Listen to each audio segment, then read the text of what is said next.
গ্রামের ফকির কখনো গ্রামে ভিক্ষা পায় না। এই কথাটা কেন বললাম জানেন? যারা ফেসবুকে কাজ করতেছেন বা ইউটিউবে যারা কাজ করতেছেন, তো বিশেষ করে ফেসবুকের কথাটাই আমি বলি। যারা ফেসবুকে যারা কাজ করতেছেন, পেজ হোক বা আইডি হোক, দেখেন আইডিতে কিন্তু আমাদের ফ্রেন্ড, যারা পরিচিত ফ্রেন্ড বা মানে কিছুমান দেখা যায় যে পরিচয় না থাকলেও কিন্তু ফ্রেন্ড হয়।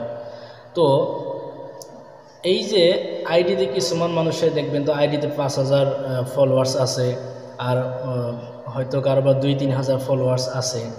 অলরেডি কিন্তু ফেসবুকের ওখানে বলা আছে যে ফেসবুক থেকে কিছু যদি পাইতে চাও তাহলে তোমার 5,000 ফলোয়ার্স লাগবে, 60,000 মিনিট ওয়াচ টাইম লাগবে তোমার।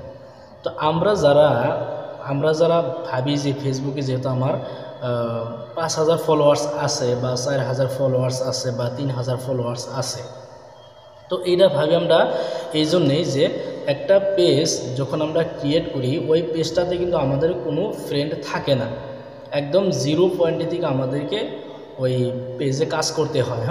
যেখানে একটা ফলোয়ার্সও থাকে না যখন পেজটা নতুন করে ক্রিয়েট করা হয়। আর যারা আইডি যারা করেন, যারা আইডি থেকে কিছু করতে চান, অলরেডি কিন্তু আইডিতে কিন্তু 4,000 ফলোয়ার্স বা 5,000 ফলোয়ার্স থাকে আর কি। অলরেডি কিন্তু 5,000 ফলোয়ার্সের কথা কিন্তু ওখানে বলাই আছে। তো আমরা ভাবি যে যেহেতু আমার 5,000 ফ্রেন্ড আছে, তো নিশ্চয়ই কি জানি আমি আমার ভিডিও ছাড়ার লগে লগে এখান থেকে আমার অনেকটা ভিউজ চলে আসবে। হয়তো 5,000 তো কমসে কম 3-4 হাজার তো ভিউজ আসবেই, আমরা অনেকটাই ভাবি আর কি। দেখেন, আর একটা পেজ জিরো থেকে যখন আরম্ভ করবেন তখন কিন্তু আপনার ওই ভিডিওতে কিন্তু ভিউজ আসবে না। তো দেখা গেল 4টা 5টা 10টা 15টা ভিউজ আপনার আসে আর কি। কেনার সময় কিছুমান দেখা যায় কিছুমান ভিডিওতে কিন্তু ভিউজ 4-5টাও আসে না আর কি। তো এইরকমভাবে আমরা ভেঙে পড়ি যে পেজে কাজ করতেছি, 10-15টা 20টা ভিডিও দিয়েছি, কিন্তু এখন পর্যন্ত 100-200 ভিউজ আসে নাই। তো এখানে কাজ করব না, যেহেতু আইডি থেকেও ইনকাম হয়, তো গতিকে আইডি থেকে কাম করবো আর কি। দেখেন, আপনার আইডিতে 3-4 হাজার বা 5,000 ফলোয়ার্স থাকতে পারে, কিন্তু আপনি ভিডিও দিতেছেন, তারপরও দেখা যাইতেছে যে 100-200-300 এরকমভাবে ভিউজ আসতেছে, কিন্তু আপনার ভিউজ আসার কথা ছিল ম্যাক্সিমাম 5,000 থেকে ম্যাক্সিমাম 3-4 হাজার ভিউজ আপনার ভিডিওতে আসার কথা ছিল। কিন্তু তারপরও কিন্তু দেখা যাইতেছে কি যে আপনার 4-5 হাজার ফলোয়ার্স থাকার পরেও আইডিতে আপনার ভিডিওতে ভিউজ আসছে না।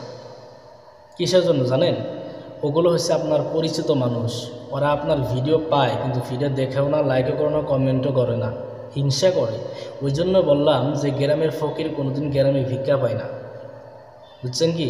তো আপনি যদিও আইডিতে কাজ করতে চান, আপনার যদিও 4-5 হাজার ফলোয়ার্স আছে, যেদিনকে থেকে আপনি ওই ফেসবুকে আইডিতে আপনি ভিডিও দেওয়া শুরু করবেন, ওই দিন থেকে ভাবতে হবে যে আমি এটা আজকে থেকে আমি জিরো পয়েন্টে থেকে আমি জিরো ফলোয়ার্সের থেকে আমি এখানে ভিডিও দেওয়া আরম্ভ করলাম। যদি ভাবছেন যে আমার 4,000 ফলোয়ার্স আছে বা 5,000 ফলোয়ার্স আছে, তো থেকে আমার ভিডিওতে অনেকটা ভিউজ আসবে, এটা যদি ভাবছেন তাহলে ভুল। আপনি আইডিতে কাজ করেন কিন্তু জিরো ফলোয়ার্সের দিকে কাজ করেন। আর যারা আপনার ভিডিও পাইতেছে, দেখতেছে না, লাইক করতেছে না, কমেন্ট করতেছে না, ওদেরকে আপনি আনফলো মেরে দেন, ওদেরকে আপনার রাখার দরকার নাই। কারণ ওরা থাকার পরও আপনার ভিডিও দেখতেছে না, ওদের তো রাখার দরকার নাই। যারা ভিডিও দেখতেছে আপনি তাদেরকে রেখে দেন, আর যারা না দেখে তাদেরকে আপনি আনফ্রেন্ড মেরে দেন। মেরে দেওয়ার পরে তারপরে আপনি নতুন নতুন ফ্রেন্ড আপনি যুক্ত করেন। আর যারা ফেসবুকে কাজ করতেছেন, আপনারা ধৈর্য সহকারে কাজ করেন। একটা সময় যদি আপনি 1,000 যদি ফলোয়ার্স বানাতে পারেন, ওই 5,000 আইডিতে ফলোয়ার্সের চাইতে কিন্তু অনেকটা বেশি উপকারিত আছে, বুঝছেন কি? ফেসবুক পেজ হয়েছে সবচাইতে ভালো। একটা ফেসবুক পেজ যদি আপনি দাঁড় করাতে পারেন, তাহলে কিন্তু আপনি ফেসবুক আইডি থেকে কিন্তু ফেসবুক পেজে কিন্তু আপনি বেশিরভাগ ফলাফল পাবেন।